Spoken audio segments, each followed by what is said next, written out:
सभी का संदीप गौर सर की यूट्यूब चैनल में हमसे जुड़े सभी मित्रों का, विद्यार्थियों का मैं अपने इस चैनल पर दोस्तों स्वागत करता हूं। और जो विद्यार्थी भी आज हमसे पहली बार जुड़े हुए हैं वह संदीप गौर सर को यूट्यूब चैनल पर सब्सक्राइब कर लीजिए, ताकि आगामी भविष्य में आने वाले सभी हमारे वीडियोस का नोटिफिकेशन आपको आसानी तक पहुंच सके।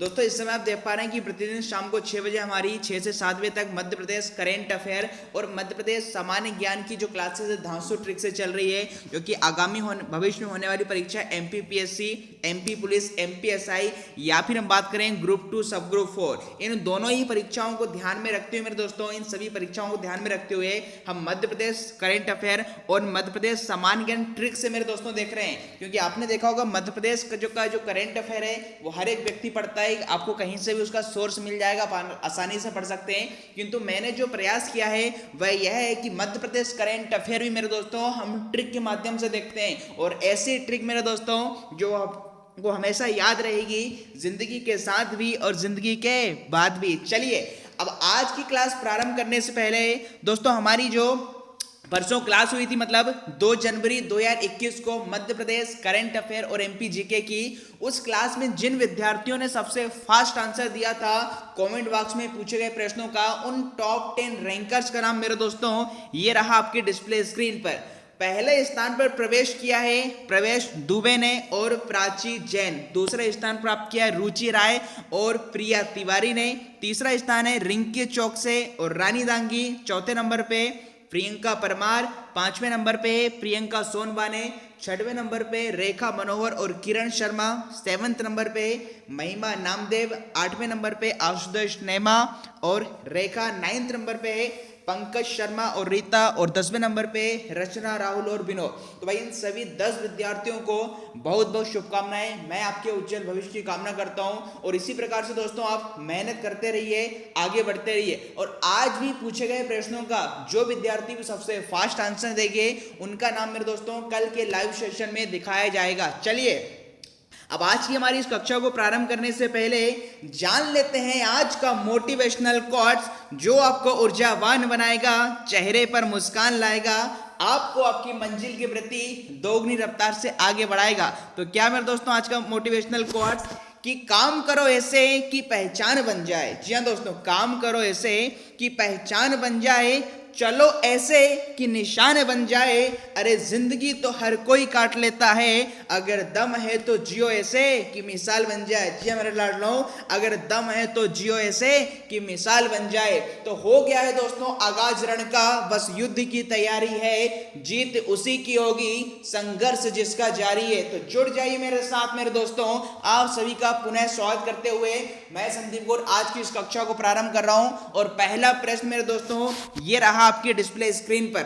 बहुत ही महत्वपूर्ण प्रश्न आपने पूछा गया है कि अभी हाल ही में 53वें अखिल भारतीय श्री अखंड वेदांत संत सम्मेलन का शुभारंभ कहाँ किया गया है। जी दोस्तों, बहुत ही महत्वपूर्ण एमपी करेंट अफेयर का एक क्वेश्चन है कि अभी हाल ही में 53वें नंबर का अखिल भारतीय श्री अखंड वेदांत संत सम्मेलन का शुभारंभ कहाँ किया गया है। 4 विकल्प आपके समक्ष, इंदौर, भोपाल, जबलपुर और ग्वालियर। तो फटाफट से हमारे शेर ने रसगुल्लो लाडलो इसका आंसर देंगे कि 53 नंबर के आपके अखिल भारतीय श्री अखंड वेदांत संत सम्मेलन का आयोजन कहां पर हुआ है। फटाफट से कमेंट बॉक्स में आंसर देंगे। 4 विकल्प आपके समक्ष हैं, इंदौर, भोपाल, जबलपुर और ग्वालियर। चलिए भैया अब जान लेते हैं इसका राइट आंसर क्या होगा कि हाल ही में भैया भारतीय श्री अखंड वेदांत संत सम्मेलन का आयोजन कहां पर हुआ है। चलिए अब राइट आंसर जो होगा, जिन विद्यार्थियों ने चयन किया विकल्प क्रमांक 1 का मतलब इंदौर, तो जी हाँ दोस्तों Indore is the right answer. Madhya Pradesh के इंदौर शहर में ही 53वें नंबर का अखिल भारतीय श्री अखंड वेदांत संत सम्मेलन का आयोजन हुआ है। चलिए अब जिन विद्यार्थियों को पता था अच्छी बात है, किंतु जिन विद्यार्थियों को पता नहीं था तो उसकी भी अच्छी मैं आपको ट्रिक बता देता हूं जिससे आगामी भविष्य में आने वाली परीक्षाओं में आप मध्य प्रदेश करंट अफेयर के इस क्वेश्चन को आप याद कर सकते हैं। बताइए दोस्तों, यहाँ पर आपसे पूछा क्या जा रहा है कि अखिल भारतीय श्री अखंड वेदांत संत सम्मेलन। दोस्तों ऐसा माना जाता है कि जो संत लोग होते हैं उनके अंदर चारों के चारों अखंड क्या होते हैं, वेद होते हैं।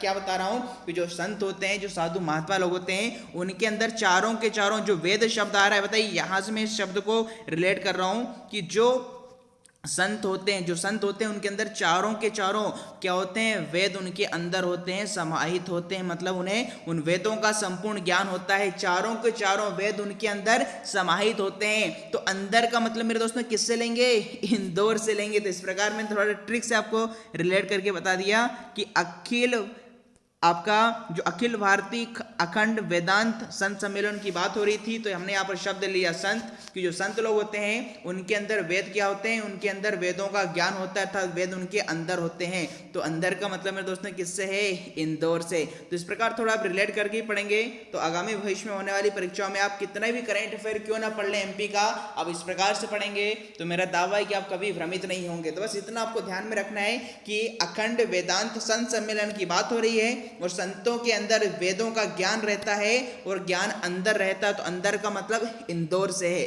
चलिए दोस्तों चलते हैं नेक्स्ट क्वेश्चन की ओर और अगला क्वेश्चन दोस्तों ये रहा आपकी डिस्प्ले स्क्रीन पर। अच्छा, इससे संबंधित कुछ तथ्य मैं आपको बता दूं कि कोरोना त्रासदी के चलते 52 वर्षों के इतिहास में पहली बार सम्मेलन की अवधि 7 दिन की बजाय 4 दिन हुई। मतलब जो आपका जो वेदांत संत सम्मेलन समारोह है ये हर साल आपका 7 दिन तक चलता था, किंतु कोरोना त्रासदी के चलते इस बार क्या है 4 दिनों तक इसका आयोजन हुआ है। इंदौर के एयरपोर्ट रोड स्थित अखंड धाम आश्रम में 53 अखिल भारतीय श्री अखंड वेदांत संत सम्मेलन का शुभारंभ हाल ही में 1 जनवरी 2021 को हुआ है। तो इस प्रकार मेरे दोस्तों ध्यान में रखना है, काफी महत्वपूर्ण मध्य प्रदेश करंट अफेयर का ये प्रश्न है। चलिए चलते हैं नेक्स्ट क्वेश्चन की ओर और अगला क्वेश्चन दोस्तों ये रहा आपके डिस्प्ले स्क्रीन पर, बहुत ही महत्वपूर्ण है कि वोरी वन्य जीव अभयारण्य किस जिले में स्थित है। जी दोस्तों, पिक्चर भी आपको डिस्प्ले स्क्रीन पर दिखाई दे रही है, तो फटाफट से हमारे शेर लाडलों रसगुल्लों इसका आंसर देंगे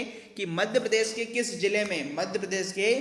जिले में वोरी वन्य जीव अभयारण्य स्थित है। बहुत ही महत्वपूर्ण प्रश्न है, कई बार आपसे व्यापम और एमपीपीएससी की परीक्षाओं में यह प्रश्न पूछा गया है। तो फटाफट से बताएंगे दोस्तों, 4 विकल्प हैं, रायसेन, होशंगाबाद, दमोह और शिवपुरी। फटाफट से बताएं वोरी वन्य जीव अभयारण्य किस जिले में स्थित है। जी दोस्तों, वोरी वन्य जीव अभयारण्य किस जिले में स्थित है। चलिए अब जान लेते हैं इसका राइट आंसर क्या होगा कि भाई वोरी वन्य जीव अभयारण्य किस जिले में स्थित है। तो जिन विद्यार्थियों ने चयन किया है यहाँ पर होशंगाबाद। जी दोस्तों, होशंगाबाद मतलब विकल्प क्रमांक 2। तो विकल्प क्रमांक 2 इज द परम सत्य आंसर। मध्य प्रदेश के होशंगाबाद जिले में ही बोरी वन्य जीव अभयारण्य, जी दोस्तों, बोरी वन्य जीव अभयारण्य स्थित है। अब जिन विद्यार्थियों को पता था बहुत बहुत शुभकामनाएं, आपका बिल्कुल सही उत्तर आपने दिया है। और जिन विद्यार्थियों को याद नहीं था या फिर जो इस क्वेश्चन को हमेशा के लिए याद रखना चाहते हैं तो उसकी बढ़िया से मैं ट्रिक बता देता हूं, क्योंकि दोस्तों चाहे मध्य प्रदेश करेंट अफेयर का प्रश्न हो या एमपी जीके का क्वेश्चन हो, हर एक क्वेश्चन में ट्रिक से आपको बताऊंगा और ऐसी ट्रिक जो आपको हमेशा याद रहेगी जिंदगी के साथ भी और जिंदगी के बाद भी। चलिए अब वह तरीका क्या है, वह कॉन्सेप्ट लॉजिक समझिए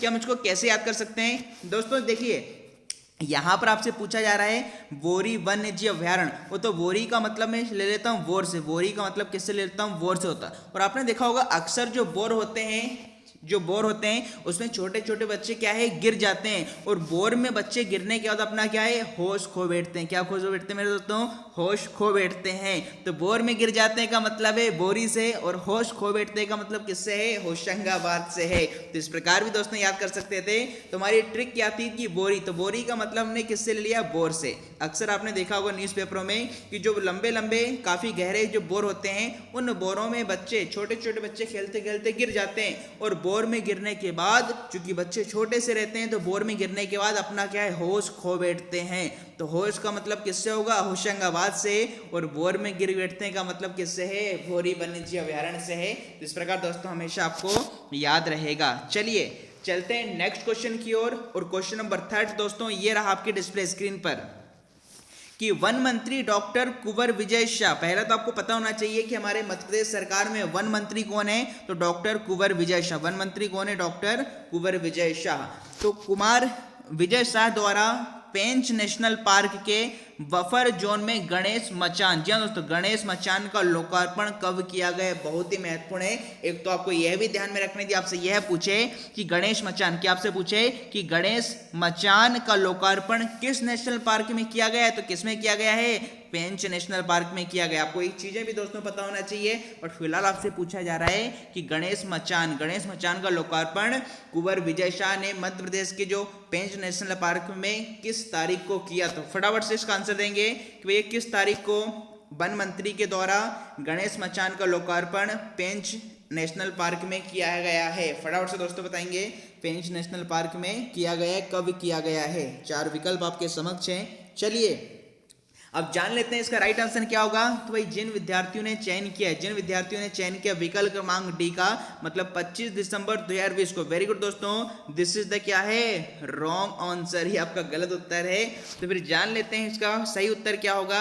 तो ये यहाँ पर गणेश मचान का लोकार्पण जिन विद्यार्थियों ने चयन किया विकल्प क्रमांक 3 का, मतलब 31 दिसंबर 2020 इज द परम सत्य आंसर। 31 दिसंबर 2020 को ही गणेश मचान का लोकार्पण पेंच नेशनल पार्क में किसके द्वारा किया गया है, तो हमारे मध्य प्रदेश के वन मंत्री डॉक्टर कुंवर विजय शाह के द्वारा किया गया है। अब देखो यहाँ से आपको 4 चीजें पता होना चाहिए। पहला तो ये कि हमारे वन मंत्री कौन है, तो डॉक्टर कुंवर विजय शाह। दूसरा, गणेश मचान का लोकार्पण कहाँ किया गया है, तो पेंच नेशनल पार्क में किया गया है। तीसरा, कब किया गया है, तो 31 दिसंबर 2020 को किया गया, मतलब ये 3 दिन पहले की बात है।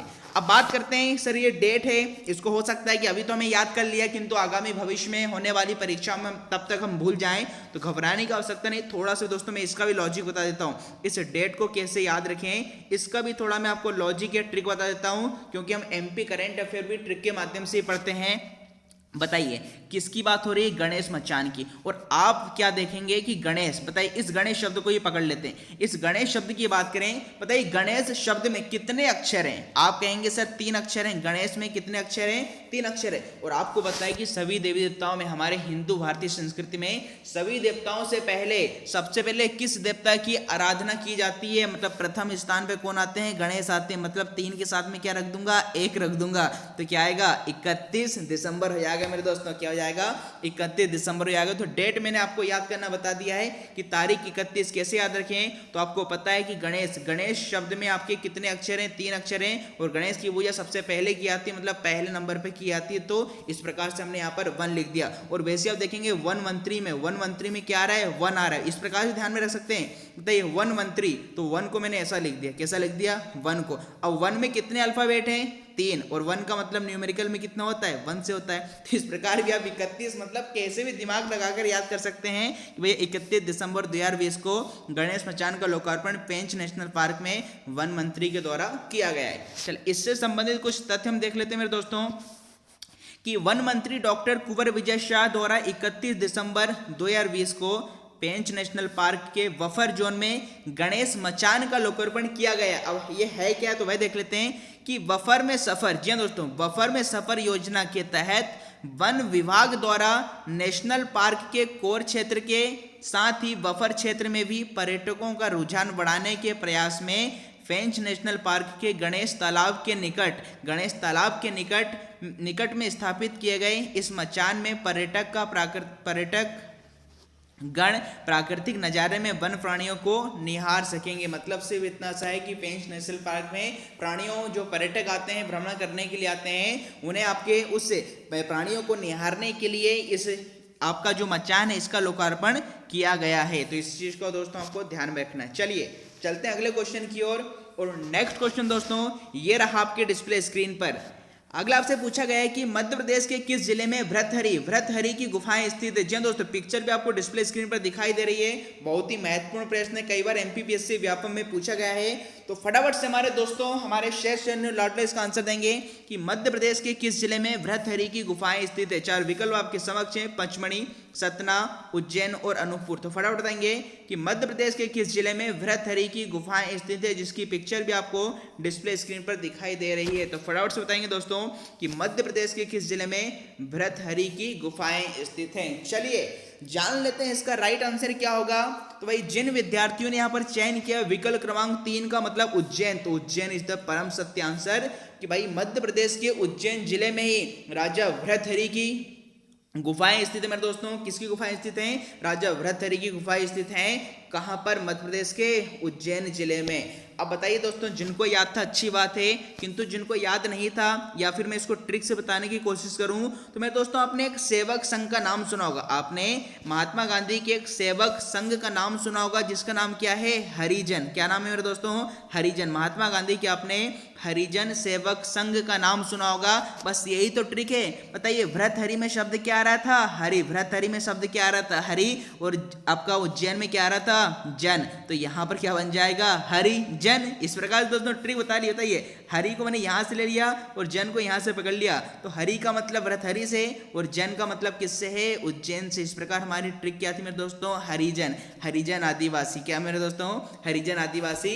और हरिजन का मतलब क्या होता है मेरे दोस्तों? ईश्वर का प्यारा या ईश्वर का भक्त। मेरे दोस्तों ईश्वर के भक्त को या ईश्वर का जो प्यारा होता है उसे हरिजन कहा जाता है। तो हरि का मतलब भृतहरि से और जन का मतलब किससे है? उज्जैन से। तो मेरे दोस्तों इस प्रकार आप ट्रिक से भी इस चीज को ध्यान में रख सकते हैं, आप कभी नहीं भूलेंगे। चलिए चलते हैं अगले क्वेश्चन की ओर। और क्वेश्चन नंबर 5 मेरे दोस्तों ये रहा आपके डिस्प्ले स्क्रीन पर कि 1 जनवरी 2021, जी दोस्तों 1 जनवरी 2021 को प्रधानमंत्री आवास योजना और शहरी आवास योजना की बात कर रहे हैं, क्योंकि प्रधानमंत्री आवास योजना ग्रामीण भी है और शहरी भी है, किंतु यहाँ पर शहरी की बात कर रहे हैं। 1 जनवरी 2021 को प्रधानमंत्री आवास योजना में मध्य प्रदेश को राज्य व नगरीय निकायों की श्रेणी में सर्वाधिक कुल कितने पुरस्कार मिले? जी दोस्तों आगामी भविष्य में होने वाली परीक्षाओं के लिए बहुत ही महत्वपूर्ण मध्य प्रदेश का करंट अफेयर का क्वेश्चन ये साबित हो सकता है, इसलिए इसको आप ध्यान से याद रखेंगे कि 1 जनवरी 2021 को प्रधानमंत्री आवास योजना के अंतर्गत मध्य प्रदेश राज्य को नगरीय निकायों की श्रेणी में कुल कितने पुरस्कार मिले हैं। ऑप्शन आपके पास हैं 4, 3, 5 और 6। तो फटाफट से दोस्तों आंसर देंगे कि मध्य प्रदेश राज्य को नगरीय निकायों की श्रेणी में कुल कितने पुरस्कार मिले हैं। चलिए जान लेते हैं इसका राइट आंसर क्या होगा। तो जिन विद्यार्थियों ने चयन किया है 3, वेरी गुड मेरे दोस्तों, 3 गलत ही नहीं, महागलत है, महागलत हो गया आपका ये। चलिए तो फिर राइट आंसर की बात कर लेते हैं। भैया नगरीय निकायों की श्रेणी में मध्य प्रदेश को कुल 4 पुरस्कार मिले हैं। मतलब जिन विद्यार्थियों ने विकल्प क्रमांक 4 का चयन किया था is the right answer. Madhya प्रदेश को प्रधानमंत्री आवास योजना के तहत नगरीय निकायों की श्रेणी में कुल 4 पुरस्कार ही मिले हैं।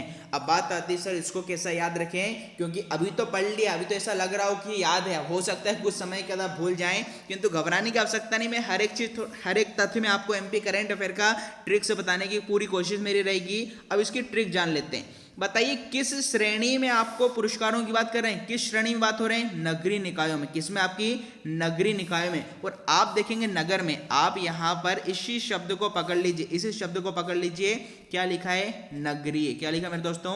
नगरीय। और यहां पर आप देखेंगे नगरीय में कितने अक्षर हैं? 1, 2, 3, 4। नगरीय में कितने अक्षर हैं? 4। इस प्रकार का मतलब है कि नगरीय में अक्षर हैं 4, इसलिए ज्यादा ना करें विचार, और 4 ही क्या है? पुरस्कार। इस प्रकार दोस्तों आप ध्यान में रखेंगे कि नगरी में है आपके अक्षर 4 और 4 से ही क्या है? इसको मिले हैं इतने पुरस्कार। तो इस प्रकार दोस्तों आपको ट्रिक से याद रख सकते हैं। क्योंकि इसके अलावा दोस्तों बताइए क्या कोई दूसरा तरीका मध्य प्रदेश करंट अफेयर का है क्या? मध्य प्रदेश करंट अफेयर आपको आसानी से कहीं भी मिल जाएगा, कहीं से भी आप चीजें देख सकते हैं, किंतु पहला जो प्रयास मेरे द्वारा किया जा रहा है कि एमपी करंट अफेयर में भी दोस्तों मैं आपको ट्रिक से पढ़ाने की पूरी कोशिश करता हूं। चलिए अब इससे संबंधित कुछ तथ्य मैं आपको बता देता हूं कि प्रधानमंत्री आवास योजना को मूर्त रूप देने में मध्य प्रदेश ने देश भर में दूसरा स्थान हासिल किया है। तो मुझे कमेंट बॉक्स करके आप बताइए कि प्रधानमंत्री आवास योजना में पहला स्थान किस राज्य का रहा है, क्योंकि दूसरा स्थान तो किसका रहा है? मध्य प्रदेश का रहा है।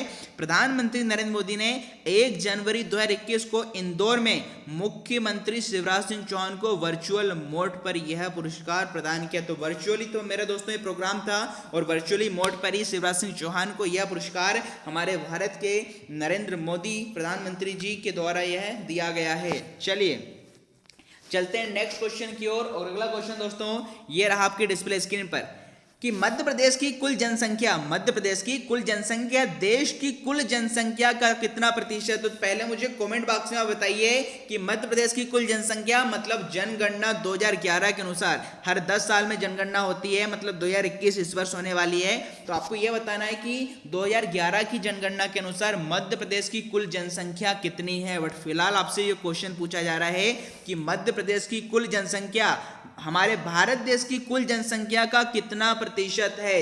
4 विकल्प आपके समक्ष हैं, 6%, 5%, 7% या 8%। तो फटाफट से दोस्तों इसका आंसर देंगे कि मध्य प्रदेश की कुल जनसंख्या देश की कुल जनसंख्या का कितना प्रतिशत है। चलिए अब जान लेते हैं इसका राइट आंसर क्या होगा।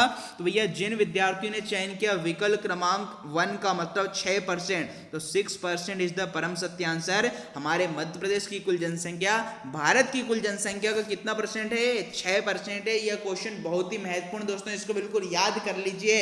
अब होता क्या है, कई बार विद्यार्थी 6% या 7% में कंफ्यूज आता है, किंतु वो तरीका देखिए, हमारी वह धांसू ट्रिक देखिए जिससे आपको कभी कंफ्यूजन नहीं होगी। बताइए किस राज्य का पूछा जा रहा है, तो आप बोलेंगे सर मध्य प्रदेश की बात हो रही है कि मध्य प्रदेश की कुल जनसंख्या देश की कुल जनसंख्या कितना परसेंट है। अब चूंकि मध्य प्रदेश की बात हो रही है और आपको पता है, ये बताइए किस प्रदेश की बात हो रही है, मध्य प्रदेश की बात हो रही है, और आपको पता है कि मध्य प्रदेश में कुल कितने अक्षर हैं, 6, 1 2 3 4 5 6। मध्य प्रदेश में कुल कितने अक्षर हैं, 6। तो 6 का मतलब किससे है, 6% से मेरे दोस्तों, क्योंकि ऐसा तरीका आपने पहले नहीं पढ़ा हुआ। सिंपल से क्या बता रहा हूं कि कुल जनसंख्या का परसेंट आपको मध्य प्रदेश के संदर्भ में निकालना था, और मध्य प्रदेश राज्य की बात हो रही है, और मध्य प्रदेश में कुल कितने अक्षर हैं, 6 अक्षर हैं। तो 6 का मतलब किससे है मेरे दोस्तों, 6% से है। तो इस प्रकार से ध्यान में रखेंगे कि मध्य प्रदेश की कुल जनसंख्या देश की कुल जनसंख्या का 6% है। और यकीन मानिए इस ट्रिक से आप कभी नहीं भूलेंगे कि मध्य प्रदेश में 6 अक्षर हैं, इसलिए कितना परसेंट हो गया,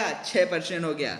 चलिए चलते हैं नेक्स्ट क्वेश्चन की ओर। और अगला क्वेश्चन दोस्तों ये रहा आपके डिस्प्ले स्क्रीन पर कि मध्य प्रदेश में दिसंबर 2020 तक लाडली लक्ष्मी योजना में कितनी बालिकाओं को लाभान्वित किया गया है। जी हाँ दोस्तों, पहला तो आपको यह पता होना चाहिए कि हमारे मुख्यमंत्री शिवराज सिंह चौहान के द्वारा इस लाडली लक्ष्मी योजना को प्रारंभ किया गया था और किस वर्ष प्रारंभ किया गया। तो पहले तो कमेंट बॉक्स में मुझे बताइए कि मुख्यमंत्री शिवराज सिंह चौहान के द्वारा लाडली लक्ष्मी योजना, कई बार पूछा गया है, लाडली लक्ष्मी योजना का शुभारंभ कब किया गया है। बताइए फटाफट से कमेंट बॉक्स में कि शिवराज सिंह चौहान के द्वारा मध्य प्रदेश में लाडली लक्ष्मी योजना का शुभारंभ किस वर्ष किया गया है। तो जिन विद्यार्थियों ने यहाँ पर आंसर दिया है सन 2007, तो जी हाँ दोस्तों 2007 इज द राइट आंसर। आपके सीएम शिवराज सिंह चौहान के द्वारा लाडली लक्ष्मी योजना का शुभारंभ पहली बार 2007 में किया गया था। तो इसका मायने ये हुआ कि 2007 से लेकर 2020 तक, क्या बोल रहा हूं, 2007 से लेकर 2020 तक, और कब तक, दिसंबर तक, अभी तक इस योजना के तहत कितनी बालिकाओं को लाभान्वित किया गया है। बहुत ही बढ़िया दोस्तों, क्योंकि व्यापम की बात कर लें तो व्यापम में कई बार current affair, factual, numerical data वाले आते हैं और बच्चा यहीं पर गलती करता है न्यूमेरिकल डेटा की। तो इस क्वेश्चन को तो बिल्कुल ध्यान में रखिएगा कि दिसंबर 2020 तक लाडली लक्ष्मी योजना में कितनी बालिकाओं को लाभान्वित किया गया है। और ध्यान रहे कि लाडली लक्ष्मी योजना का शुभारंभ 2007 में किया गया था पहली बार। चलिए अब 2007 से लेकर 2020 तक कितनी बालिकाओं को लाभान्वित किया गया है। तो भाई जिन विद्यार्थियों ने चयन किया विकल्प क्रमांक 1 का मतलब 37, मोर देन 37 लाख, मतलब 37 लाख से अधिक बालिकाओं को अब तक लाभान्वित किया जा चुका है। और कितना अधिक है वो भी आपको बता दूं, टोटल जो डेटा है वह 37,63,000, कितना है आपका, 37,63,000 बालिकाओं को इससे अभी तक लाभान्वित किया जा चुका है। तो यह मेरे दोस्तों आपको ध्यान में रखना है, 37,63,000 बालिकाओं को अभी तक लाभान्वित किया जा चुका है लाडली लक्ष्मी योजना के तहत। चलिए चलते हैं नेक्स्ट क्वेश्चन की ओर। और अगला क्वेश्चन दोस्तों ये रहा आपके डिस्प्ले स्क्रीन पर। बहुत ही महत्वपूर्ण प्रश्न है, क्वेश्चन नंबर 8 की महामृत्युंजय का मेला किस जिले में लगता है। जी दोस्तों पिक्चर भी आपको डिस्प्ले स्क्रीन पर दिखाई दे रही है कि महामृत्युंजय का मेला किस जिले में लगता है। कई बार आपसे प्रश्न दोस्तों पूछा गया है, तो फटाफट से हमारे शेरनी लाडलो रसगुल्लो इसका आंसर देंगे कि मध्य प्रदेश में किस जिले में महामृत्युंजय, प्रसिद्ध महामृत्युंजय का मेला लगता है। और आपकी जानकारी के लिए बता दूं, यह मेला यहाँ पर दोस्तों बसंत पंचमी और शिवरात्रि के अवसर पर लगता है। तो फटाफट से बताइए, बसंत पंचमी और शिवरात्रि के अवसर पर महामृत्युंजय का मेला किस जिले में लगता है? 4 विकल्प आपके समक्ष हैं, सतना, रीवा, उज्जैन और दमोह। चलिए अब जान लेते हैं राइट आंसर की प्रसिद्ध महामृत्युंजय का मेला किस जिले में लगता है। तो जिन विद्यार्थियों ने चयन किया था रीवा, जी हाँ दोस्तों, विकल्प क्रमांक 2 इज द परम सत्य आंसर। महामृत्युंजय का मेला बसंत पंचमी और शिवरात्रि के अवसर पर मध्य प्रदेश के रीवा जिले में लगता है। कई बार मेरे दोस्तों यह प्रश्न आपसे पूछा गया है। चलिए अब जिन विद्यार्थियों ने उत्तर दिया है, सही उत्तर है रीवा, किंतु जो विद्यार्थी भ्रमित हो गए थे या फिर जिन्हें आंसर पता नहीं था, क्योंकि मध्य प्रदेश में इतने सारे मेले लगते हैं हम भूल जाते हैं, किंतु वह तरीका देखिए। अब इसकी बढ़िया से मैं आपको ट्रिक बता देता हूं, जिससे कभी भी आप नहीं बोलेंगे कि महामृत्युंजय का मेला कहां पर लगता है। बताइए, रीवा को उल्टा कर लें, यदि यहां पर हम रीवा को उल्टा कर लें तो क्या बन जाएगा? वारी। क्या बन जाएगा? बारी। और बताइए, महामृत्युंजय में एक शब्द आएगा मृत्यु। बताइए मेरे दोस्तों, मृत्यु सभी की होगी, पर कैसी होगी? बारी बारी से होगी। किससे होगी मेरे दोस्तों? बारी बारी से होगी, क्योंकि जिसका जब समय पूरा हो जाएगा उसकी मृत्यु तभी हो जाएगी। तो इस प्रकार से भी याद कर सकते हैं कि रीवा का उल्टा क्या था? बारी। और मृत्यु सभी को आनी है, और कैसी आनी है? बारी बारी से आनी है मेरे दोस्तों। कैसी आनी है? बारी बारी से आनी है। तो बारी का उल्टा कर दीजिए रीवा, और मृत्यु आने का मतलब किससे है? मृत्युंजय मेले से है। तो इस प्रकार भी थोड़ा दोस्तों आप ट्रिक से रिलेट करके पढ़ सकते हैं। चलिए चलते हैं मेरे दोस्तों अगले क्वेश्चन की ओर। और अगला क्वेश्चन दोस्तों ये रहा आपके डिस्प्ले स्क्रीन पर, कि किस नगर निगम के द्वारा जीतेगा मध्य प्रदेश जिम्मेदारी और साझेदारी का संदेश नाम से अभियान चलाया जाएगा? बहुत ही महत्वपूर्ण प्रश्न दोस्तों, समझ लिए। व्यापम में या एमपीपीएससी में आने वाली परीक्षाओं में 100% 100% यह प्रश्न पूछा जाएगा कि किस नगर निगम के द्वारा जीतेगा मध्य प्रदेश जिम्मेदारी और साझेदारी का संदेश नाम से अभियान चलाया जाएगा। 4 विकल्प हैं, जबलपुर, खंडवा, उज्जैन और भोपाल। तो फटाफट से दोस्तों आंसर देंगे कि किस नगर निगम के द्वारा जीतेगा मध्य प्रदेश जिम्मेदारी और साझेदारी का संदेश नाम से अभियान चलाया जाएगा। फटाफट से आंसर देंगे कि कौन सा नगर निगम जीतेगा मध्य प्रदेश जिम्मेदारी और साझेदारी का संदेश नाम से अभियान चलाएगा। तो राइट आंसर की बात कर लेते हैं कि भाई यह जो अभियान है किस नगर निगम के द्वारा यहाँ पर चलाया जाएगा। तो जिन विद्यार्थियों ने चयन किया मेरे दोस्तों Bhopal, very good, Bhopal is the क्या है? Wrong answer. भोपाल बिल्कुल गलत उत्तर है मेरे दोस्तों।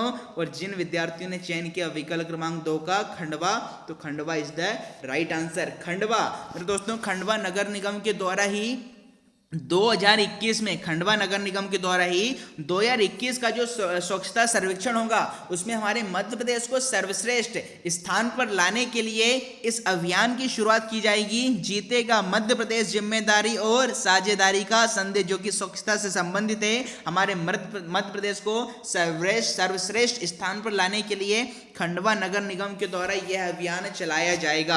अब बात आती है कि सर इसको भी याद कैसा करें, क्या इसकी भी कोई ट्रिक है क्या? तो जी दोस्तों, बिल्कुल हर एक तथ्य आपको ट्रिक से बताया जाएगा। इस अभियान को खंडवा नगर निगम के द्वारा प्रारंभ किया जाएगा। इसको याद कैसा करें बताइए। यहाँ पर लिखा है जीतेगा मध्य प्रदेश जिम्मेदारी और साझेदारी का संदेश। मतलब यदि हमें स्वच्छता के मामले में नंबर 1 पर आना है, क्या बोल रहा हूँ, यदि हमें स्वच्छता के मामले में नंबर 1 पर आना है तो इस अभियान का संदेश, बताइए इस अभियान का संदेश क्या सिर्फ एक स्थान पर देना होगा क्या? जी नहीं। बताइए, हमें इस साझेदारी का संदेश मध्य प्रदेश के हर भागों में, हर एक स्थान में देना पड़ेगा। मतलब मध्य प्रदेश के हर खंड में क्या पहुंचाना पड़ेगा? यह संदेश पहुंचाना पड़ेगा। तो हर खंड का मतलब खंडवा से है, और संदेश का मतलब क्या है? साझेदारी का संदेश अभियान से। दोस्तों इस प्रकार हमने याद किया कि हमें साझेदारी का संदेश मध्य प्रदेश को जिताना है। यदि मध्य प्रदेश को जिताना है तो इसका संदेश मध्य प्रदेश के हर खंड में देना होगा। मध्य प्रदेश के हर खंड, हर भाग में संदेश पहुंचाना पड़ेगा। तो हर खंड का मतलब खंडवा से है, और संदेश का मतलब किससे है? कि जीतेगा मध्य प्रदेश जिम्मेदारी और साझेदारी का संदेश से। तो इस प्रकार मेरे दोस्तों आप ट्रिक से पढ़ सकते हैं, क्योंकि इसके अलावा मध्य प्रदेश करेंट अफेयर पढ़ने का दूसरा तरीका आपके पास नहीं है। आप सिर्फ करेंट अफेयर रटते हैं, किंतु अब मैंने आपको थोड़ा सा लॉजिक लगाकर पढ़ना सिखा दिया है। और वह लॉजिक क्या है कि मध्य प्रदेश को जिताना है, मध्य प्रदेश को जिताना है तो यह संदेश आपको मध्य प्रदेश के हर खंड में देना होगा। और खंड का मतलब किससे है? खंडवा से मेरे लाडलो। तो चलिए अब इससे संबंधित कुछ तथ्य मैं आपको बता देता हूं क्या, कि स्वच्छ सर्वेक्षण 2021 में प्रदेश को श्रेष्ठ स्थान पर लाने के लिए नागरिकों में समन्वय स्थापित करने के संबंध में गतिविधियां आयोजित की जाएंगी। इसके लिए खंडवा नगर निगम के द्वारा जीतेगा मध्य प्रदेश जिम्मेदारी और साझेदारी का संदेश नाम से जन अभियान संचालित किया जाएगा, जो 28 फरवरी तक निरंतर संचालित किया जाएगा। मतलब अभी प्रारंभ नहीं हुआ है अभियान के लिए, 4 पखवाड़े में यह अभियान 4 पखवाड़े में होगा। पखवाड़े का मतलब है हर 15 दिनों में। इसमें स्वच्छता ऐप का प्रचार प्रसार, सार्वजनिक शौचालय और मुख्य सड़कों के किनारे स्वच्छ सर्वेक्षण 2021 की branding, best to best park विकसित करने, सेल्फी पॉइंट बनाने, स्ट्रीट वेंडर जोन विकसित करने, सार्वजनिक दीवारों की सफाई, उपचारित जल का उपयोग सुंदरीकरण के कार्यों में किए जाने के लिए कार्य कराए जाएंगे। तो ये बहुत ही महत्वपूर्ण अभियान मेरे दोस्तों खंडवा नगर निगम के द्वारा ये पहल प्रारंभ की गई, जो कि 28 फरवरी तक निरंतर इसे जारी रखेगी। चलिए दोस्तों चलते हैं अगले क्वेश्चन की ओर। और नेक्स्ट क्वेश्चन दोस्तों, क्वेश्चन नंबर 10 ये रहा आपके डिस्प्ले स्क्रीन पर कि राजधानी भोपाल में प्रतिवर्ष लोक रंग समारोह, जी दोस्तों पिक्चर भी आपको डिस्प्ले स्क्रीन पर दिखाई दे रही है, ये लोक रंग समारोह है, एक प्रकार का जनजातीय समारोह है। तो लोकरंग समारोह कितने दिवसीय आयोजित होता है व्यापम में दोस्तों, कई बार आपसे पूछा गया है। ये 2 प्रकार से पूछा जाता है, या तो आपसे पूछा जाता है कि मध्य प्रदेश के किस जिले या किस स्थान पर लोक रंग समारोह का आयोजित होता है। तो पहला तो आपको ध्यान में रखना है कि लोक रंग समारोह का आयोजन कहां पर होता है, राजधानी भोपाल में होता है। किंतु यहां पर यह नहीं पूछा गया, आपसे पूछा गया है कितने दिनों के लिए होता है। 4 विकल्प आपके समक्ष हैं, 4, 6, 5 और 7। तो फटाफट से बताइए दोस्तों कि राजधानी भोपाल में, मध्य प्रदेश की राजधानी भोपाल में लोक रंग समारोह, जिसकी पिक्चर डिस्प्ले स्क्रीन पर है, लोक रंग समारोह जो कि एक प्रकार का जनजातीय समारोह है, ये कितने दिवस के लिए आयोजित होता है। दोस्तों आपके समक्ष में बहुत ही महत्वपूर्ण प्रश्न लेके आता हूं। ये प्रश्न आपको साधारणतः किसी किताब में नहीं मिलेंगे, इतना जरूर मिल जाएगा कि लोकरंग समारोह भोपाल में होता है, कितने दिनों के लिए होता है। ये एक तथ्य नया है क्योंकि ये क्वेश्चन व्यापम में पूछा गया है, और व्यापम में पूछे गए प्रश्न दोस्तों रिपीट भी होते हैं, तो इस चीज का ध्यान रहे। तो फटाफट से बताइए कि लोकरंग समारोह भोपाल में कितने दिवसीय आयोजित होता है। चलिए अब जान लेते हैं इसका मेरे दोस्तों राइट आंसर यहाँ पर क्या होगा। तो भाई जिन विद्यार्थियों ने चयन किया है 5, वेरी गुड दोस्तों, 5 इज द क्या होगा, राइट आंसर होगा। लोकरंग समारोह 5 दिवसीय आयोजित होता है। और कब होता है, तो मेरे दोस्तों ये 26 जनवरी, ये गणतंत्र दिवस के अवसर पर होता है प्रतिवर्ष। मतलब गणतंत्र दिवस 26 जनवरी से प्रारंभ होकर 31 जनवरी तक, मतलब इस वर्ष भी आपका जो महीना 26 जनवरी है, 26 जनवरी से 31 जनवरी, ये 5 दिनों का ये आपका समारोह होता है। तो आपको ध्यान में रखना, बहुत ही महत्वपूर्ण प्रश्न है कि लोकरंग समारोह प्रतिवर्ष भोपाल में गणतंत्र दिवस कब होता है, गणतंत्र दिवस के अवसर पर होता है 26 जनवरी से लेकर 31 जनवरी के मध्य में प्रतिवर्ष से आपका ये फिक्स है। तो दिवस कितने होंगे मेरे दोस्तों, 5 होंगे। अब बात आती है सर इसको याद कैसे करें, हो सकता है अभी तो आप याद है फिर बाद में भूल जाएं। तो बताइए इसकी थोड़ी ट्रिक मैं आपको लॉजिक बताता हूं। और भाई लॉजिक क्या है बताइए, लोकरंग समारोह कहां पर होता है, भोपाल में। तो इसी शब्द को हम ले लेते हैं भोपाल।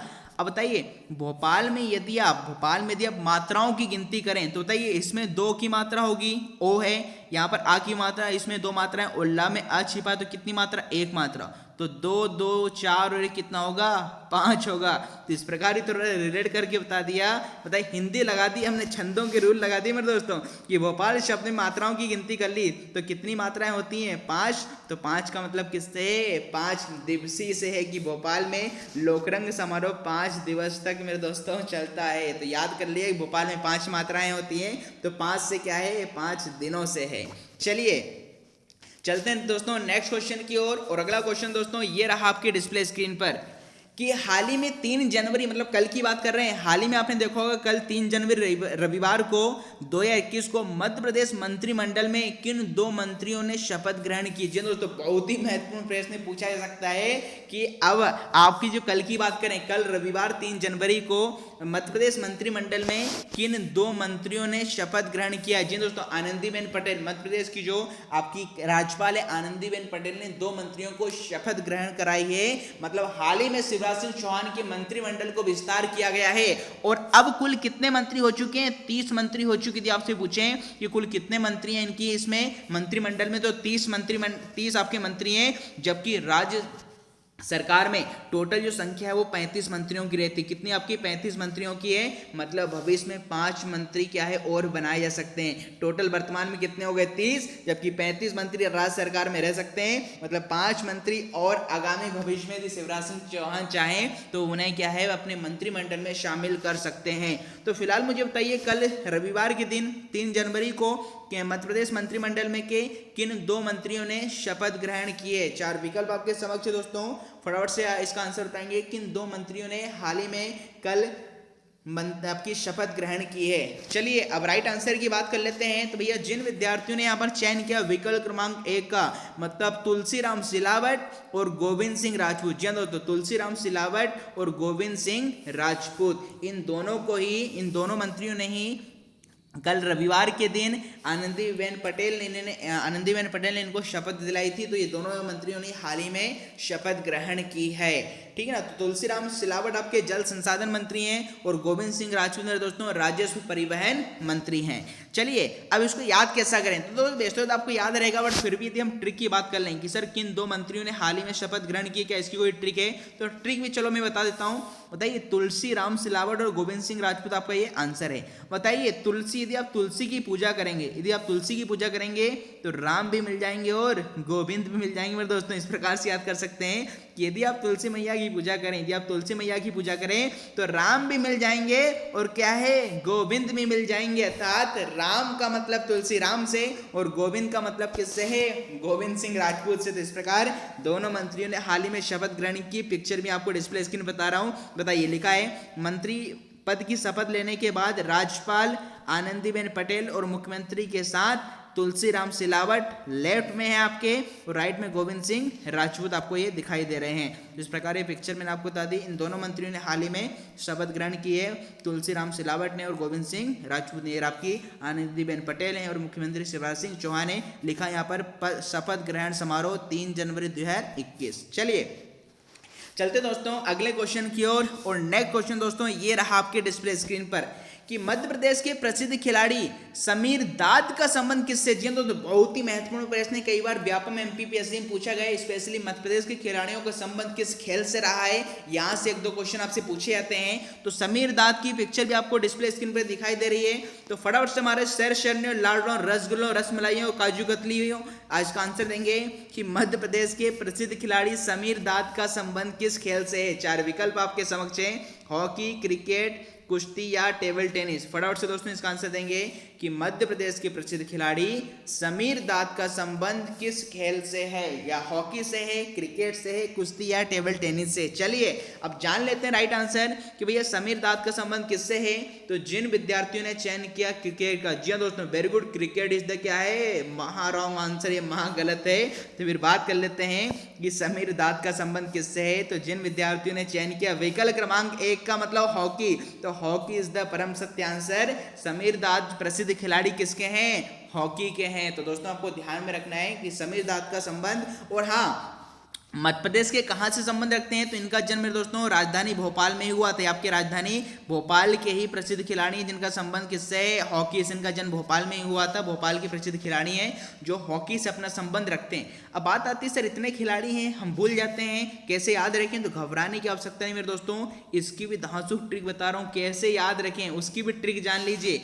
बताइए, समीर दाद में एक शब्द मिलेगा दाद, और बताइए आप में से कभी ना कभी किसी ने किसी को क्या हुआ होगा अपने जीवन में, दाद हुई होगी। तो आपसे कोई पूछे क्या, बताइए आपको कभी दाद हुई क्या, तो आप क्या बोलेंगे, हाँ। हाँ का मतलब किससे है, हॉकी से मेरे दोस्तों। बताइए इस प्रकार भी याद कर सकते हैं। आपसे किसी ने पूछा समीर दाद में एक शब्द आ रहा था दाद, कि भैया आपको दाद हुई क्या, तो आप बोलेंगे हाँ। तो हाँ का मतलब किससे, हॉकी से। और अगर हुई है दाद तो क्या लगाइए, रिंग गार्ड। क्या लगाइए, रिंग गार्ड लगाइए, और क्या है, दाद भगाइए। तो इस प्रकार से याद कर लेंगे आप मेरे दोस्तों कि दाद कभी ना कभी किसी से आपको हुई होगी। और आपसे किसी ने पूछा क्या आपको कभी दाद हुई, तो आप क्या बोलेंगे, हाँ। तो हाँ का मतलब किससे है, हॉकी से, और दाद का मतलब किससे है, समीर दाद से है। तो इस प्रकार दोस्तों याद रखेंगे, बहुत ही महत्वपूर्ण प्रश्न था ये। चलिए चलते हैं आपके अगले क्वेश्चन की ओर। और क्वेश्चन नंबर 13 दोस्तों ये रहा आपके डिस्प्ले स्क्रीन पर कि हाल ही में 3 जनवरी मतलब अगेन कल की बात कर रहे हैं, आपके रविवार की बात कर रहे हैं कि हाल ही में 3 जनवरी 2021 को मध्य प्रदेश हाईकोर्ट के नए मुख्य न्यायाधीश किसे नियुक्त किया गया है, और जिन्हें नियुक्त किया गया है उनकी पिक्चर भी डिस्प्ले स्क्रीन पर आपकी सुविधा के लिए मैंने लगा के रखी था ताकि आप आसानी से पहचान सकें यदि आप जानते हैं तो फटाफट से बताइए कि हाल ही में 3 जनवरी रविवार 2021 को मध्य प्रदेश हाईकोर्ट के नए मुख्य न्यायाधीश मतलब chief justice of MP high court किसे अपॉइंट किया गया है, किसे नियुक्त किया गया है। 4 विकल्प आपके समक्ष हैं, AK मित्तल, संजय यादव, मोहम्मद रफीक या राजेश लाल मेहरा। तो फटाफट से दोस्तों आंसर देंगे कि हाल ही में मध्य प्रदेश हाईकोर्ट के चीफ जस्टिस किसे नियुक्त किया गया है। चलिए जान लेते राइट आंसर। जिन विद्यार्थियों ने विकल्प क्रमांक 2 का चयन किया संजय यादव, वेरी गुड दोस्तों, this is the wrong answer. Sanjay Yadav का तो इन्होंने स्थान लिया है। तो राइट आंसर आएगा कि कल रविवार 3 जनवरी को मध्य प्रदेश हाईकोर्ट के मुख्य न्यायाधीश किसे नियुक्त किया गया है, किसने शपथ दिलाई यहाँ पर आनंदीबेन पटेल ने, किसको, मोहम्मद रफीक को। मतलब विकल्प क्रमांक 3 is the right answer. Mohammad Rafiq ने मेरे दोस्तों आपके मुख्य न्यायाधीश के रूप में इन्हें नियुक्त किया गया है। और किसका स्थान लिया है, संजय यादव का। मेरे दोस्तों बता दूं, संजय यादव को 30 सितंबर को मध्य प्रदेश हाईकोर्ट के मुख्य न्यायाधीश का कार्यवाहक न्यायाधीश बनाए गए थे, मतलब टेम्पररी बनाए गए थे, अस्थायी तौर पर।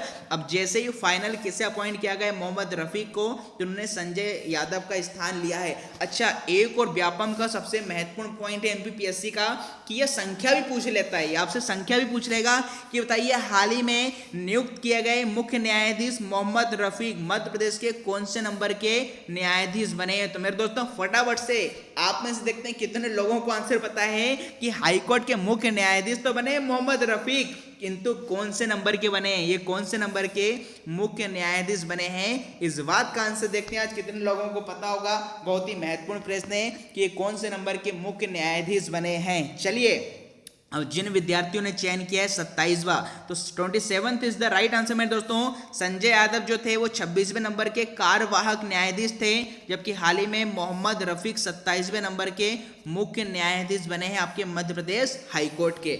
चलिए, अब वैसे तो आपको याद रहेगा, फिर मैं आपको थोड़ी इसकी ट्रिक बता देता हूँ कि कैसे हम याद करें। बताइए मेरे दोस्तों, किसकी बात हो रही है, मध्य प्रदेश हाईकोर्ट की, और किसकी बात हो रही है, मुख्य न्यायाधीश। बताइए मेरे दोस्तों, न्यायाधीश का काम क्या है, न्याय देना। और एक अच्छा न्यायाधीश एक अच्छा सच्चा न्याय कब देगा, सच्चा न्याय तभी देगा जब मोह माया से क्या है, दूर रहेगा। यदि वह मोह से दूर रहेगा तो सच्चा न्याय देगा, ठीक है ना। और कैसा देगा, हाई क्वालिटी का देगा, हाई क्वालिटी का देगा। तो न्याय का मतलब किससे, न्यायाधीश से है, और मोह से दूर रहने का मतलब किससे, मोहम्मद रफीक से। इस प्रकार से याद कर सकते हैं कि चूंकि भाई मुख्य न्यायाधीश का काम है न्याय देना, और जो सच्चा न्याय देगा, और सच्चा न्याय व्यक्ति तभी देगा जब वो सांसारिक मोह से दूर रहेगा। तो मोह का मतलब मोहम्मद रफीक से, और न्याय देने का मतलब किससे है, न्यायाधीश से है। तो इस प्रकार थोड़ा आप रिलेट करके दोस्तों पढ़ सकते हैं। चलिए, अब चूंकि महत्वपूर्ण है आपके मोहम्मद रफीक, तो इनसे संबंधित कुछ तथ्य मैं आपको बता देता हूँ। इससे पहले भैया ओडिशा हाईकोर्ट के जस्टिस रहे हैं आपके मोहम्मद रफीक। 3 जनवरी 2021 को मध्य प्रदेश के नए चीफ जस्टिस के रूप में शपथ लेंगे, मतलब ले चुके हैं। भोपाल में राज्यपाल आनंदीबेन पटेल ने उन्हें शपथ दिलाएंगी, मतलब दिला चुकी हैं कल। Chief justice Mohammad Rafiq Rajasthan high court के एकमात्र ऐसे वकील थे जो कांग्रेस और बीजेपी दोनों के शासनकाल में अतिरिक्त महाधिवक्ता रहे हैं। जी दोस्तों, ये बहुत बड़ी बात हो जाती है अपने आप में कि ये राजस्थान हाईकोर्ट के एकमात्र ऐसे वकील थे जो कांग्रेस और बीजेपी दोनों के शासनकाल में अतिरिक्त महाधिवक्ता रहे। और इनका जन्म 25 मई 1960 को चूरू, आपको पता है चूरू कहाँ पर पड़ता है मेरे दोस्तों, राजस्थान। तो चूरू के सुजानगढ़ में हुआ था, ये राजस्थान में इनका जन्म हुआ है। और इससे पहले उड़ीसा और राजस्थान हाईकोर्ट के चीफ जस्टिस रह चुके हैं। चलिए, और कौन से नंबर के बने हैं, तो 27वें नंबर के मध्य प्रदेश के न्यायाधीश बने हैं। चलिए दोस्तों, चलते हमारे अगले क्वेश्चन की ओर। और नेक्स्ट क्वेश्चन नंबर 14 दोस्तों, ये रहा आपके डिस्प्ले स्क्रीन पर कि मध्य प्रदेश के किस जिले में वी फॉल स्थित है। जी दोस्तों, पिक्चर भी आपको डिस्प्ले स्क्रीन पर दिखाई दे रही है, तो फटाफट से दोस्तों आंसर देंगे। बहुत ही महत्वपूर्ण प्रश्न है कि मध्य प्रदेश के किस जिले में वी फॉल स्थित है। जी दोस्तों, मध्य प्रदेश के किस जिले में वी फॉल स्थित है। 4 ऑप्शन आपके पास हैं, रायसेन, बैतूल, पचमढ़ी और रीवा। तो फटाफट से बताइए कि मध्य प्रदेश के किस जिले में वी फॉल स्थित है। चलिए, अब जान लेते हैं राइट आंसर कि भैया मध्य प्रदेश के किस जिले में वी फॉल स्थित है। तो जिन विद्यार्थियों ने भी चयन किया मेरे दोस्तों पचमढ़ी, विकल्प क्रमांक 3 इज द परम सत्य आंसर। मध्य प्रदेश के पचमढ़ी जिले में मेरे दोस्तों बहुत ही सुंदर वी फॉल स्थित है। तो जिन विद्यार्थियों ने पचमढ़ी का चयन किया, वेरी गुड, पचमढ़ी सही आंसर है। वी फॉल आपके पचमढ़ी जिले में ही स्थित है। अब इसकी थोड़ी ट्रिक देख लेते हैं। बताइए यहां पर फॉल का मतलब क्या, गिरना। देखो फॉल क्यों बोला जाता है कि पानी ऊंचाइयों से गिर रहा है, आपको दिखाई दे रहा है, तो फॉल का मतलब क्या है, गिरना। और जब व्यक्ति कभी ऊंचाई से गिर जाए, फॉल का मतलब क्या होता है, गिरना। जब व्यक्ति ऊंचाई से गिर जाता है तो उसका क्या है, बीपी बढ़ जाता है। क्या बढ़ जाता है, बीपी बढ़ जाता है। तो बीपी का मतलब वैसे तो ब्लड प्रेशर होता है, किंतु यहां पर मैं बीपी का मतलब किससे लूंगा, तो बी का मतलब वी फॉल से है और पी का मतलब किससे है, पचमढ़ी से। देखो किस प्रकार से याद किया कि वी फॉल का पूछा जा रहा था, फॉल मतलब गिरना, जब व्यक्ति ऊंचाई से गिर जाएगा तो बीपी बढ़ जाएगा मेरे दोस्तों। तो बीपी में वी का मतलब वी फॉल से और पी का मतलब किससे है, पचमढ़ी से।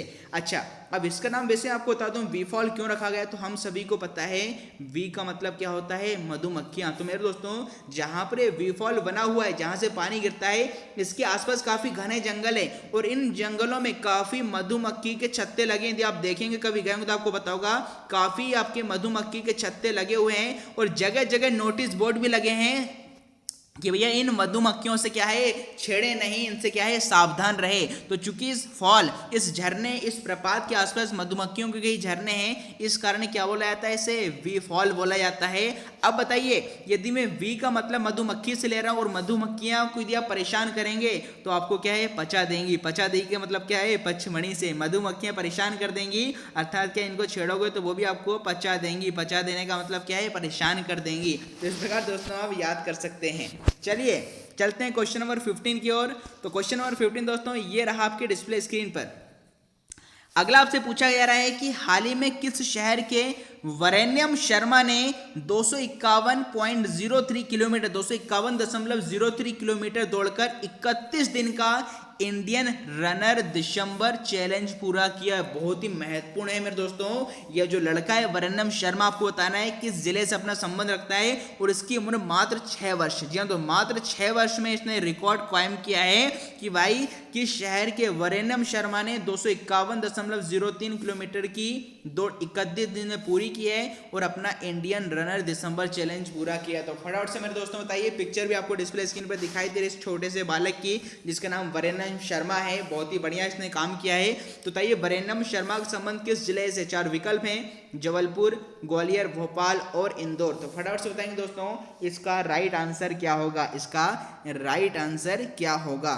चलिए अब जान लेते हैं इसका राइट आंसर क्या होगा। तो भैया वरेण्यम शर्मा का संबंध जिन विद्यार्थियों ने चयन किया भोपाल का, मतलब विकल्प क्रमांक 3 is the right answer. Varenyam Sharma का संबंध मेरे दोस्तों भोपाल जिले से ही है, भोपाल जिले से ही है। अब जिन विद्यार्थियों को याद था अच्छी बात है, किंतु इसकी भी ट्रिक बता देता हूं यदि आपको याद करना है, क्योंकि इतने सारे करंट अफेयर हमारे पास हो जाते हैं, हम भ्रमित हो जाते हैं, तो इसकी ट्रिक बता देता हूं। बताइए किसका पूछा जा रहा है, वरेण्यम शर्मा का। बताइए वरेण्यम में एक शब्द मिलेगा यम, क्या मिलेगा, यम। और मेरे दोस्तों बताइए जब व्यक्ति मर जाता है, जब उसका स्वर्गवास हो जाता है तो कौन लेने आता है, तो आप बोलेंगे सर यम आता है भैंसा पर बैठकर। बताइए आकाश लोक से पाताल लोक की ओर, मतलब भूमि पर। भू का मतलब किससे, भूमि, और भू का मतलब भूमि का मतलब किससे, भोपाल से है। कि जब व्यक्ति मर जाता है, वरेण्यम में मिलेगा शब्द यम, तो यम भैंसा पर बैठकर आता है। बताइए भैंसा पर क्या है, बैठकर आता है। कहां पर आता है, भूमि पर आता है। कहां से आता है, आकाश लोक से आता है। तो बताइए कितने तरीके बता दिए हैं। यम कहां पर बैठेगा, भैंसा, उसका वाहन क्या है, भैंसा। बढ़िया, भैंसा पर बैठाकर आपको पीछे से रगड़ते हुए ले जाएगा मेरे दोस्तों, यदि बुरे कर्म किए हैं तो, और उठा के नरक में फेंक देगा। तो भैंसा में भैंस से आपको भोपाल याद करना है, और आकाश लोक से यम भूमि पर आता है, तो भू का मतलब भोपाल और भूमि से। इस प्रकार दोस्तों थोड़ा रिलेट करके पढ़ सकते हैं कि भैया जो यम होता है वो आकाश लोक से आता है और यहाँ पर भैंसा पर बैठकर आता है और भूमि पर आता है। तो भूमि का मतलब भू से और भू का मतलब भोपाल से। तो ऐसा भी दोस्तों आप याद कर सकते हैं बढ़िया सा लॉजिक लगा के। यदि आपने पेपर पढ़ा हुआ, यदि आपने मेरे दोस्तों रविवार का पेपर पढ़ा हुआ, तो रविवार के 3 जनवरी के पेपर में भी आया है, आपने देखा होगा ध्यान से पेपर में पढ़ा हुआ, तो दैनिक भास्कर में आया है कि 2.5 माह में हर दिन 55 किलोमीटर दौड़े और एशियन बुक ऑफ रिकॉर्ड्स ने दिया है ग्रैंड मास्टर का टाइटल। भोपाल के हैं मेरे दोस्तों आपके वरेण्यम शर्मा, 31 दिन का इंडियन रनर्स दिसंबर चैलेंज पूरा किया है। तो ये आपकी महत्वपूर्ण जानकारी है, पूरा पढ़ सकते हैं, ये मैंने आपके लिए पूरी साझा कर दी है। तो बढ़िया, देखिए कितनी मेहनत मैं आपके लिए कर रहा हूँ कि पिक्चर की कटिंग पेपर में मैंने आपको लगा दी है स्लाइड में। ये जनवरी का आपका 3 जनवरी रविवार का पेपर है, ये आपने न्यूज़ आपने पढ़ी होगी। तो ध्यान में आपको दोस्तों ये रखना है, महत्वपूर्ण न्यूज़ है। चलिए चलते हैं अगले क्वेश्चन की ओर। और क्वेश्चन नंबर 60 में दोस्तों ये रहा आपके डिस्प्ले स्क्रीन पर। बहुत ही महत्वपूर्ण प्रश्न है क्या कि किस जिले में प्रसिद्ध जंतर मंतर वेधशाला स्थित है। जी हाँ दोस्तों, कई बार आपसे पूछा गया व्यापम पीएससी में, पिक्चर भी आपको डिस्प्ले स्क्रीन पर दिखाई दे रही है। तो वेधशाला का मतलब होता है ऑब्जर्वेटरी। क्या होता है? ऑब्जर्वेटरी, मतलब जहां से हम चीजों को ऑब्जर्व करते हैं, निरीक्षण करते हैं, उसको हम वेधशाला बोलते हैं। तो फटाफट बताइए कि मध्य प्रदेश के किस जिले में प्रसिद्ध जंतर मंतर वेधशाला स्थित है। 4 विकल्प आपके समक्ष हैं, मंदसौर, उज्जैन, इंदौर और खंडवा। तो फटाफट से दोस्तों आंसर देंगे कि मध्य प्रदेश के किस जिले में प्रसिद्ध जंतर मंतर वेधशाला स्थित है, जिसकी पिक्चर भी आपको डिस्प्ले स्क्रीन पर दिखाई दे रही है। चलिए दोस्तों हम जान लेते हैं राइट आंसर कि भैया जंतर मंतर वेधशाला कहाँ पर स्थित है। तो जिन विद्यार्थियों ने चयन किया विकल्प क्रमांक 2 का, तो मतलब दोस्तों उज्जैन इज द परम सत्य आंसर। मध्य प्रदेश के उज्जैन जिले में ही जंतर मंतर क्या है, वेधशाला स्थित है। अब जिन विद्यार्थियों को पता तो अच्छी बात है, किंतु जो भूल जाते हैं तो उसकी बढ़िया सी मैं आपको ट्रिक बता देता हूँ। क्या और ट्रिक क्या है दोस्तों बताइए। जंतर मंतर की बात हो रही तो जंतर में एक शब्द आएगा जन। क्या आएगा? जन। और जन से क्या है? उज्जैन। बताइए उज्जैन में क्या आएगा? जन। तो जन से जन आपको याद रखेंगे कि जंतर में आप पढ़ेंगे तो क्या साउंड आएगा? जन। और उज्जैन में भी क्या है? जन। तो जन का मतलब जंतर से और जन का मतलब उज्जैन से। तो इस प्रकार दोस्तों आप चीजों को तो रिलेट करके पढ़ सकते हैं। तो उज्जैन में ही जंतर मंतर वेधशाला स्थित है, जिसका निर्माण राजस्थान के राजा जयसिंह के द्वारा कराया गया था। राजस्थान के राजा जयसिंह के द्वारा इस जंतर मंतर वेधशाला को बनाया गया था। चलिए चलते मेरे दोस्तों अगले क्वेश्चन की ओर। और क्वेश्चन नंबर 17 दोस्तों ये रहा आपके डिस्प्ले स्क्रीन पर कि हाल ही में किस शहर की स्वाति जैन को पेंटिंग का कला रत्न पुरस्कार से सम्मानित किया गया। जी दोस्तों आपको बता दूं कि पेंटिंग का कला रत्न पुरस्कार इस बार 15 लोगों को दिया गया है, जिसमें से हमारे मध्य प्रदेश की एक महिला स्वाति जैन भी। तो आपसे वही पूछा गया है कि मध्य प्रदेश की एकमात्र महिला स्वाति जैन को यह पेंटिंग का कला रत्न पुरस्कार मिला है। यह इनका संबंध किस शहर से, इनका संबंध किस शहर से है। तो फटाफट से बताएंगे दोस्तों, स्वाति जैन को हाल ही में पेंटिंग कला रत्न पुरस्कार से सम्मानित किया गया है, इनका संबंध किस जिले से। चलिए दोस्तों अब राइट आंसर की बात कर लेते हैं। तो जिन विद्यार्थियों ने चयन किया Indore, very good, on Indore is the क्या है, रॉन्ग आंसर। तो राइट आंसर की बात करेंगे तो स्वाति जैन का संबंध मेरे दोस्तों कहां से है? भोपाल से। कहां से मेरे दोस्तों? भोपाल से। यह न्यूज भी आपने 3 जनवरी रविवार के दैनिक भास्कर में पढ़ी होगी। दैनिक भास्कर में आया है 3 जनवरी रविवार को कि भोपाल की स्वाति को मिला पेंटिंग का कला रत्न पुरस्कार। जी हाँ दोस्तों, इस प्रकार एक नंदी की तस्वीर और त्रिशूल यह इन्होंने पेंटिंग बनाई थी। और इसी पेंटिंग को 15 लोगों को सिलेक्ट किया गया था ऑनलाइन, जिसमें से इनको भी आपके भोपाल से दिया गया। आपके भोपाल की आपकी स्वाति जैन, पूरी न्यूज़ मैंने आपके लिए डिस्प्ले स्क्रीन पर यहाँ पर लगा के रखी है, आप इसे डीप में पढ़ सकते हैं। तो फिलहाल ध्यान में रखेंगे कि पेंटिंग का कला रत्न पुरस्कार मध्य प्रदेश से स्वाति जैन को मिला, जिसका संबंध भोपाल से है। चलिए चलते हैं दोस्तों अगले क्वेश्चन की ओर। और नेक्स्ट क्वेश्चन दोस्तों ये रहा आपके डिस्प्ले स्क्रीन पर कि पंडित रविशंकर शुक्ल स्टेडियम कहां पर है। जी दोस्तों बहुत ही महत्वपूर्ण प्रश्न है, पिक्चर भी आपको डिस्प्ले स्क्रीन पर दिखाई दे रही है सुंदर सी।